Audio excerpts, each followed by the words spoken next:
మానవుల జీవితంలో ఎన్నో సమస్యలు, వ్యాధులు, కష్టాలు, బాధలు, శ్రమలు, ఇరుకులు, ఇబ్బందులతోటి ప్రతినిత్యము నలిగిపోతూ ఉంటాడు.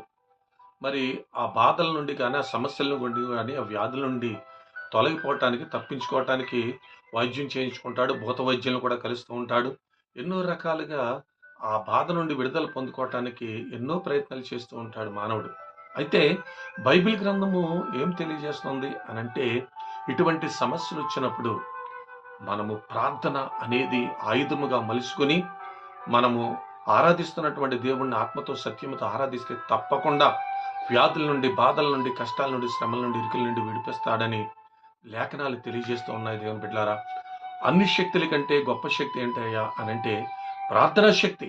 బైబిల్ గ్రంథంలో ఉన్నటువంటి మహానుభావులు అందరూ కూడా దేవుని యొద్ద నుండి దీవెనలు ఏ రీతిగా పొందుకున్నారు అనంటే ప్రార్థన ద్వారాగానే పొందుకున్నారు. ప్రపంచంలోనే గొప్ప వ్యక్తులుగా, దేవుని పక్షంగా వచ్చినటువంటి గొప్ప గొప్ప గనులుగా తీర్చిదిద్దబడ్డారు. వారిని బట్టి మనం కూడా ప్రార్థన కలిగి ఉండటం వల్ల మనకు కూడా దీవెనలు వస్తాయని వారు మార్గదర్శకులుగా ఉన్నారు. ఎన్నిసార్లు ప్రార్థన చేయాలి అనేది మనం బైబిల్ గ్రంథం నుంచి చూస్తే కొన్ని దినాల్లో ప్రార్థన అనేది తప్పనిసరి. కానీ ప్రార్థన ఎన్నిసార్లు చేస్తే సంపూర్ణత్వం వస్తుందో బైబిల్ గ్రంథం తెలియజేస్తుంది. కొంతమంది జీవితంలో వారు మహానుభావులు అవటానికి, వారు అనుకున్న కార్యాలు జరిగించడానికి, జరగటానికి వారు ఎన్నిసార్లు ప్రార్థన చేశారో బైబిల్ గ్రంథము మనకి తెలియజేస్తూ ఉంది. చూడండి, బైబిల్ గ్రంథములో మరి 6 దినములు సృష్టిని చేశాడు దేవుడు కదా! 6వ దినాన్నే మానవుని చేశాడు. ఆ మానవునికే ప్రతినిత్యం కూడా ఏదో సమస్యలు, శ్రమలు, శోధనలు, మరి వ్యాధులు వచ్చి బాధ పెడుతూ ఉంటాయి. మరి అటువంటి సమయంలో 6 దినాలు సృష్టి చేసినటువంటి దేవుడు 7వ దినాన్ని విశ్రమించాడు కదండీ! విశ్రమించాడు కాబట్టి 7వ దినాన్ని పవిత్రపరిచాడు. కాబట్టి బైబిల్ గ్రంథములో 7 సార్లు ప్రార్థన చేసినటువంటి వారి జీవితాలు గొప్పగా ఆశీర్వదింపబడినట్లు మనం చూడగలుగుతాం. తెలుసండి? 7 సార్లు ప్రార్థన చేసినటువంటి వారి యొక్క జీవితాలు గొప్పగా ఉన్నతమైన స్థితికి చేర్చబడినటువంటి విధానాలను మనం చూస్తూ ఉంటాం. చూడండి, యాకోబు తన అన్నను చూసి భయపడుతూ ఉన్న సమయంలో అన్నను ఎదుర్కొనేటటువంటి సమయం ఆసన్నమైంది. అన్నొచ్చి తను సంపాదించినటువంటి ఆస్తిని లాక్కపోవచ్చు, లేకుంటే తన భార్య బిడ్డలను తనను కూడా చంపొచ్చు. అటువంటి సమయంలో అన్నతో సమాధానం కోసమంట 7 సార్లు సాగిలపడి ప్రార్థన చేశాడంట. ఆదికాండము 33వ అధ్యాయము 3వ వచనాన్ని మనం చదివితే. అలాగే యెహోషువ కాలంలో యెరికో పట్టణాన్ని కూల్చటానికి ఎన్ని ప్రయత్నాలు చేసినా కానీ ఫలితం లేదు. అటువంటి సమయంలో ప్రభు చెప్పాడు, తండ్రి చెప్పాడు ఏమనంటే యెహోషువ గ్రంథం 6 అధ్యాయం 12, 16 వచనాలు చదివితే, యెరికో పట్టణమును కూలిపోవటానికి 7 యాజకులు 7 దినములు 7 మార్లు బోధలు ఊదగా శత్రువులు ఓడిపోతారు.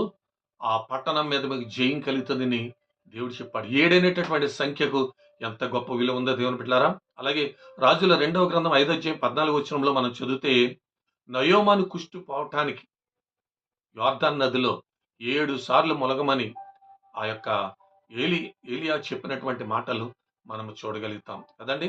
ఆ ఎలీషా చెప్పినటువంటి మాటలు మనం చూడగలుగుతాం. 7 మార్లు ములిగిన తర్వాత అతని దేహం పసిపిల్లవాని దేహం వలె మారిపోలేదు దేవుని బిడ్డలారా. ఏలియా కాలంలో కూడా రాజుల మొదటి గ్రంథం 18వ అధ్యాయము 43, 44 చదివితే, ఏలియా అహాబు రాజులతో వర్షము కురుస్తుంది చూడు అని దాసులతో చెప్పగా కనబడలేదని ముందు అన్నాడు. కానీ 7 సార్లు ఎళ్లి చూసేటప్పటికి మేఘం పట్టి వర్షం కురవటం మనం చూడగలుగుతాం. కాబట్టి 7 అనేటటువంటి సంఖ్య చాలా విలువైనది, బలమైనది. కాబట్టి 7 సార్లు ప్రార్థన చేస్తేనంట గొప్ప విజయాలు వస్తాయంట. అందుకనే నేను వెళ్ళేటటువంటి సంఘాలలో 7 వారాల ప్రార్థన పెడతాను. 7 వారాల్లో ప్రతి వ్యక్తి అక్కడికొచ్చిన వారు 20 మంది వచ్చినా, 10 మంది వచ్చినా 10 ఏళ్ళు 70 ప్రార్థనలు అవుతాయి దేవుని బిడ్డలారా. 20 మంది వస్తే 140 ప్రార్థనలు అవుతాయి. అలా చేయటం వల్ల ఆ కుటుంబంలో ఉన్నటువంటి శోధనలు, వేదనలు, దుఃఖాలన్నీ కూడా తొలగిపోతాయని లేఖనాలు సెలవిస్తున్నాయి. కాబట్టి 7 అనేటటువంటి సంఖ్య విలువైనది. మరి దావీదు గారు 7 సార్లు దినమునకు 7 సార్లు స్తుతించేవారంట. కీర్తనలు 119, 164 వచనం చదివితే 7 మార్లు స్తుతించుచున్నాను అని అక్కడ రాస్తూ ఉంటాడు. కాబట్టి దేవుని బిడ్డలారా, ప్రార్థన అనేది గొప్ప శక్తితో కూడుకున్నది. ఆ ప్రార్థన శక్తిని పొందుకున్నటువంటి వారందరూ గొప్ప విజయాల రుచి చూశారు.